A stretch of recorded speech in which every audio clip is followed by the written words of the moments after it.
ஒவ்வொரு வீட்டிலையும் சூரிய மின்சக்தியை கொண்டு வர வேண்டும் என்ற நோக்கத்தோட குறிக்கோளோட இந்திய அரசு சூரிய மின்சக்தி பயன்பாட்டை ஊக்குவித்துட்டு வராங்க. ஊக்குவிப்பது மட்டுமல்ல, மானியமும் கொடுத்துட்டு வராங்க.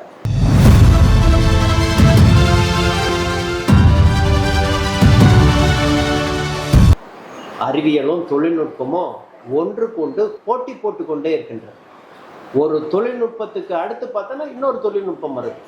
ஆனால் அந்த வகையில் சூரிய மின்சக்தியில் பைஃபேஷியல் பேனல் இன்று ஒரு பெரிய புரட்சியை ஏற்படுத்திட்டு இருக்கு. இது குறித்து பேசுவதற்காக கிர்லோஸ்கர் சோலார் டெக்னாலஜி பொது மேலாளர் சுரேஷ்குமார் சிம்சன் நம்மோடு இணைந்திருக்கின்றாங்க. வணக்கம். வணக்கம். அந்த கிர்லோஸ்கர் சோலார் டெக்னாலஜியில் உள்ள பொருட்கள் விநியோகஸ்தராக இருக்கக்கூடிய எஸ்பிசி சோலார் டெக்னாலஜி நிறுவனர் புஷ்பராஜ் இணைந்திருக்கின்றாங்க. வணக்கம் சார்.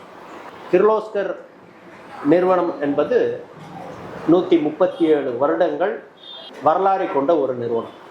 அவங்க காலத்திற்கு ஏற்றவாறு தொழில் புரட்சியில் ஏற்றவாறு மக்களுக்கு உலக தரச்சான்று உள்ள பொருட்களை உற்பத்தி செய்வதில் ஒரு தரமான நிறுவனமாக விளங்குகின்றது. அவங்கள்ட்ட தான் ஃபஸ்ட்டு நம்ம பேச இருக்கின்றோம். நிறைய பேர் என்கிட்ட ஃபோனில் கேட்டுகிட்டே இருக்கிறாங்க, சார் பைஃபேஷியல் பேனல்னா என்ன கேட்போம். வாங்க. வணக்கம். வணக்கம். பைஃபேஷியல் பேனல்னா என்ன? சிலதுல பார்த்தீங்கன்னா கொஸ்டின்லேயே ஆன்சர் இருக்கும். அதே மாதிரி தான் பைஃபேஷியல்னா என்ன. இதுவரை நம்ம பேனல்ஸ் எல்லாமே ஒரு சைடு தான் பார்த்துருப்போம். செல்ஸ் பிளேஸ் பண்ணிவிட்டு பேனலாக கன்வெர்ட் பண்ணி நம்ம கொடுத்துருப்போம். பைஃபேஷியல்னால் என்ன ஆகும், டூயல் சைடு. இப்போ செல்லை டாப்லேயும் பிளேஸ் பண்ணியிருக்கோம், பாட்டம்லேயும் பிளேஸ் பண்ணியிருக்கோம். அதே மாதிரி மேலேயும் கிளாஸ் இருக்கும், பாட்டம்லேயும் கிளாஸ் இருக்கும். பர்பஸ் என்ன, சில இடத்துல இடம் கம்மியாக இருக்கும், ஆனால் நமக்கு பெட்டர் ப்ரொடக்ஷன் வேணும். ஏன்னா நான் புரிஞ்சுக்கிறதுக்காக சொல்கிறேன். டெக்னாலஜி வைஸ் சொல்கிறத விட மக்கள் புரிஞ்சுக்கிட்டாங்கன்னா ஏன் பைஃபேஷியல், எங்கே இந்த பைஃபேஷியல் தேவைப்படும். ஒரு இடம் கம்மியாக இருக்குது, ஆனால் எனக்கு கரண்ட் நிறைய ப்ரொடக்ஷன் ஆகணும், பெட்டர் ப்ரொடக்ஷன் கிடைக்கணும், காஸ்ட்டும் என்ன ஆகக்கூடாது, எக்ஸ்ட்ரா வரக்கூடாது. ரெண்டு சைடும் நம்ம செல் பிளேஸ் பண்ணியிருக்கோங்கிறதுக்காக டபுள் காஸ்ட்டு கிடையாது. மோனோஃபேஷியலோட காஸ்ட் என்னவோ அதை விட மேபி ஒரு 10% மட்டும்தான் பைஃபேஷியல் காஸ்ட் ஜாஸ்தியாக இருக்கும், ஆனால் பெனிஃபிட் 50% எக்ஸ்ட்ரா கிடைக்கும். ஸோ அப்போ இது ஒரு இண்டஸ்ட்ரியல் ப்ராடக்ட். பைஃபேஷியல்ங்கிறது ஒரு இண்டஸ்ட்ரியலுக்கு தேவையான ஒரு ப்ராடக்ட். இதை நம்ம வீட்டுக்கு யூஸ் பண்ணலாமான்னா யூஸ் பண்ணலாம். ஏன்னா நமக்கு பெட்டர் ப்ரொடக்ஷன் வேணும், அங்கேயும் நமக்கு இடம் ரொம்ப கன்ஸ்ட்ரெயின்டாக இருக்குது அப்படின்னா பைஃபேஷியல் யூஸ் பண்ணலாம். டெக்னாலஜி வைஸ் பார்த்தீங்கன்னா மோனோஃபேஷியலும் பைஃபேஷியலும் சேம் டெக்னாலஜி தான். அதில் எந்த டிஃப்ரென்ஸும் கிடையாது. நீங்கள் இப்போ பெட்டர் எஃபிஷியன்சி கொடுக்கறதுக்காக நீங்கள் பைஃபேஷியலை யூஸ் பண்ணுறீங்க. இதுதான் பைஃபேஷியல். நம்ம புரிஞ்சுக்கிறதுக்கான ஆன்சர். டெக்னிக்கலாக போனீங்கன்னா அது ஒரு டெக்னிக்கல் ஸ்பெக் எடுத்து நம்ம எக்ஸ்பிளைன் பண்ணுற மாதிரி இருக்கும். நம்ம மக்களுக்கு என்ன தேவை, ஏன் நான் பைஃபேஷியல் போடணும், பைஃபேஷியல்னா என்ன, அதோட பெனிஃபிட்ஸ் என்ன. பைஃபேஷியலில் மினிமம் ஒரு 25% எக்ஸ்ட்ரா ப்ரொடக்ஷன் கிடைக்கும். இதில் ஒரு யூனிட் எக்ஸ் யூனிட் கிடைக்குதுன்னா எக்ஸ் ப்ளஸ் 25% பைஃபேஷியல் யூஸ் பண்ணும்போது உங்களுக்கு ப்ரொடக்ஷன் எக்ஸ்ட்ரா இருக்கும். ப்ளஸ்ஸே பேசுறதுக்கு பதிலாக அதில் என்ன மைனஸ் இருக்குது அப்படிங்கிறத நம்ம சொல்லிட்டோன்னா அதுதான் கரெக்டாக இருக்கும். பைஃபேஷியல் நீங்கள் பண்ணுறதா இருந்ததுன்னா உங்களுக்கு லைட் என்ன ஆகணும், இன்னொரு பேனல் தரையை ஃபேஸ் பண்ணி இருக்கும். டாப் சன்லைட்லேருந்து வந்துடுது பவர், பாட்டமோட எங்கேருந்து ப்ரொடக்ஷன் ஆகும், பாட்டத்துலேருந்து உங்களுக்கு லைட் என்ன ஆகும், ரிஃப்ளெக்ட் ஆகும்.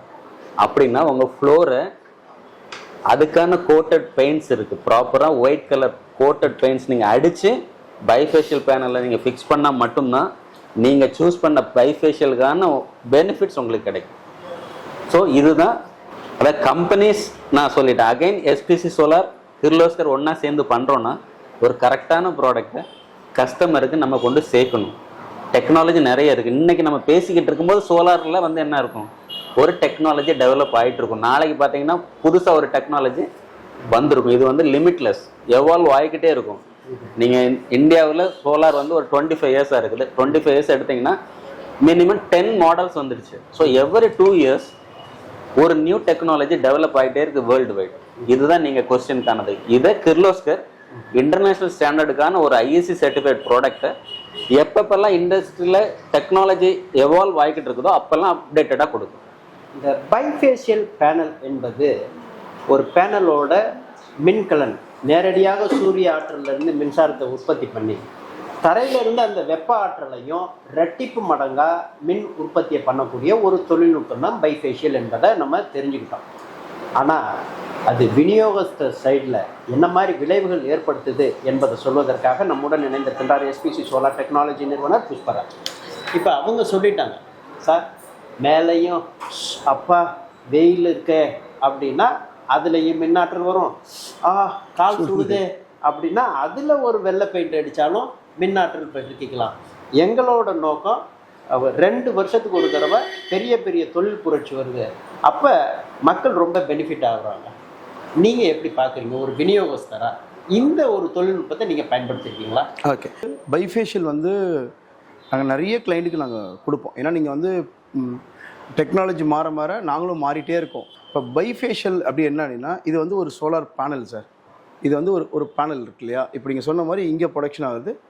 ஆக்சுவலி இதில் ப்ரொடக்ஷன் ஆகி ட்ராப் ஆகுது பார்த்தீங்களா, ட்ராப் ஆகிறது கீழே விழுகுது பாருங்களேன், அந்த இதாகும். அந்த இப்போ எப்போதுமே ஒரு 100% வந்து ப்ரொடக்ஷன் இருக்கு மேலே பட்டுதுன்னு வச்சுக்கோ, 100% ப்ரொடக்ஷன் வராது. ஒரு 80% வருதுன்னா அந்த கீழே இருக்க அந்த செல் சிதர் இருக்கு இல்லையா, அது என்ன பண்ணும், கீழே பட்டு உடனே இங்கே படாது. அப்போ என்ன பண்ணும், நாங்கள் ஒரு 7 அடிக்கு இதுக்கு நீங்கள் பைஃபேஷியல் வச்சுனாலே ஒரு 5.5லேருந்து 6 அடி ஹைட்டு தூக்கணும். தூக்கிட்டு இங்கேருந்து 11 டிகிரி வைக்கணும். இப்போ நீங்கள் 6 அடி வைக்கிறீங்கன்னா இங்கே 5 அடி வைக்கணும். அது மாதிரி வச்சுட்டு கீழே வந்து ஒயிட் கோட்டை பெயிண்ட் அடிப்போம் நாங்கள். அப்படி அடிக்கும்போது ரிஃப்ளெக்ட் வருது. ரிஃப்ளெக்ட் ஆகும்போது என்னென்னா அந்த திருப்பி அகெயின் வந்து என்ன பண்ணுது, உங்களுக்கு ப்ரொடக்ஷன் வந்து எங்களுக்கு வந்து கொடுக்குது. இப்போ நார்மல் பேனலுக்கும் இதுக்கும் எங்களுக்கு எப்படி இருந்தாலும் ஒரு 20-25% எங்களுக்கு ரிசல்ட்டாகவே நிறைய கிளைண்ட்லேருந்து எங்களுக்கு நல்ல ரிசல்ட் எங்களுக்கு வந்துட்டுருக்கு. பயனாளர்கள் என்ன சொல்கிறாங்க, முன்ன மின் உற்பத்திக்கும் இப்போ உள்ள மின் உற்பத்திக்கும் அதிகமாக அவங்களுக்கு டெபாசிட் ஆகுதா? ஆக்சுவலி வந்து அவங்களுக்கு இப்போ என்னென்னா, இப்போ நீங்கள் உங்கள் வீட்டுக்கு நீங்கள் தேவையை பண்ணிட்டீங்க. இப்போ உங்களுக்கு வீட்டுக்கு வந்து 2 கிலோ 3 கிலோ தேவைன்னா அவ்வளோதான் நீங்கள் பயன்படுத்த முடியுமே தவிர, நெக்ஸ்ட்டு நீங்கள் இன்னும் லோடெல்லாம் இன்க்ரீஸ் பண்ணால் மட்டும்தான் நீங்கள் என்ன பண்ணால் எகெயின் வந்து நீங்கள் பேனல் போடுற மாதிரி வரும். பட் எங்களுக்கு நாங்கள் என்ன பண்ணுறோம் அப்படின்னா, நெக்ஸ்ட் கிளைண்ட்டுக்கு தான் நாங்கள் கொடுக்க வேண்டியதாக இருக்குது. இப்போ அது கிளைண்ட் எப்படி ஃபீட்பேக் எடுக்கிறான்னு தெரியல. இப்போ நீங்கள் நார்மல் பேனல் யூஸ் பண்ணுற பீப்புளுக்கும் எங்கள்கிட்ட வந்து பார்த்தீங்கன்னா பைஃபேஷியல் யூஸ் பண்ணுற இதுக்கும் பார்த்தீங்கன்னா எஃபிஷியன்சி அடுத்த கிளைண்ட்டுக்கு நல்லாவே இன்க்ரீஸ் ஆகுது. தொழில்நுட்பம் மாறுவது ஒவ்வொரு காலத்தின் கட்டாயமாக இருக்கின்றது. அறிவியலின் வளர்ச்சி, தொழில்நுட்பத்தின் புரட்சி. இந்த தொழில்நுட்பத்தோட புரட்சி என்பது இந்த துறை மட்டுமில்லை, எல்லா துறையிலையும் இருக்குது. பொதுவாக இந்த சோலார் பேனல் சூரிய சக்தியை மின்சாரமாக மாற்றுது. அப்போ அந்த மின்கலன் தான் நம்ம பேனல் என்று சொல்கிறோம். அந்த பேனலில் பாஸ்பரஸ், சிலிக்கான் மற்றும் போரான் கலவையாக அதில் இருக்குது. இந்த சூரிய ஒளியானது போட்டான்கள் எனப்படும் பல்வேறு ஆற்றல் மூலங்களை அது கொடுக்குது. அதில் இருந்து வரக்கூடிய ஆற்றல் வந்து மின்னூட்டமாக வந்து தான் அது மாற்று ஒரு ஏசியாக மாற்றி நம்ம வீட்டில் பயன்படுத்துகிறோம். அதை தான் ரொம்ப அழகாக சொன்னாங்க. அது நேரடியாக சூரிய ஒளியில் படுத்து அது நமக்கு ஏற்கனவே கொடுக்குது. இந்த தொழில்நுட்ப புரட்சினால இப்போ ஒரு 5 அடி 6 அடி உயரத்தில் வைக்கும்பொழுது கீழே சிதறக்கூடிய அந்த ஹீட்டில் வரக்கூடிய ஒளியையும் வெப்பத்தையும் நம்ம அதுலேருந்து 25 விழுக்காடு கிடைக்கக்கூடிய வகையில் பண்ண முடியும். அந்த உற்பத்தி திறன் இருக்கு அப்படின்னு உங்களோட டேட்டா பேஸ் எக்ஸ்ட்ரா ப்ரொடக்ஷன் கிடைக்குது அப்படிங்கிறாங்க. அப்போ இந்த சூரிய ஒளி உங்களுக்கு மின்சாரத்தை மட்டும் தரலங்க, காசையும் கொட்டி கொடுக்குது. அப்போ நீங்கள் தான் முடிவு பண்ணணும். என்ன முடிவு பண்ணணும்? உங்கள் வீட்லேயும் ஒரு சோலார் மின்கலன் இருக்கணும் தானே, நீங்களும் மின் உற்பத்தியாளர் ஆகணும் தானே, ஆகித்தான் ஆகணும். இது நம்ம சொல்லலை, இந்திய அரசே மானியம் கொடுத்து சொல்கிறாங்க. ஊக்கப்படுத்துபவர்கள் ஊக்கப்படுத்தினால் ஊசி விற்பவர்களும் தேக்கு விற்பார்கள் என்ற ஒரு பழமொழி உண்டு. அதே போல் நாங்கள் எதற்காக இந்த காணொலியை சொல்லிகிட்டே இருக்கோம்? ஒன்று தொழில், ஒன்று உற்பத்தியாளர், இன்னொன்று விநியோகஸ்தர். இவங்க 2 பேரும் செய்யக்கூடிய நோக்கம் என்ன? தரம். அந்த ஒரு குவாலிட்டி ரொம்ப முக்கியம். அந்த குவாலிட்டியை மக்கள்கிட்ட நாங்கள் கொடுக்கணும். அப்போ மக்கள் பெனிஃபிட்டாக பயனாளர்கள் இருக்கணும்.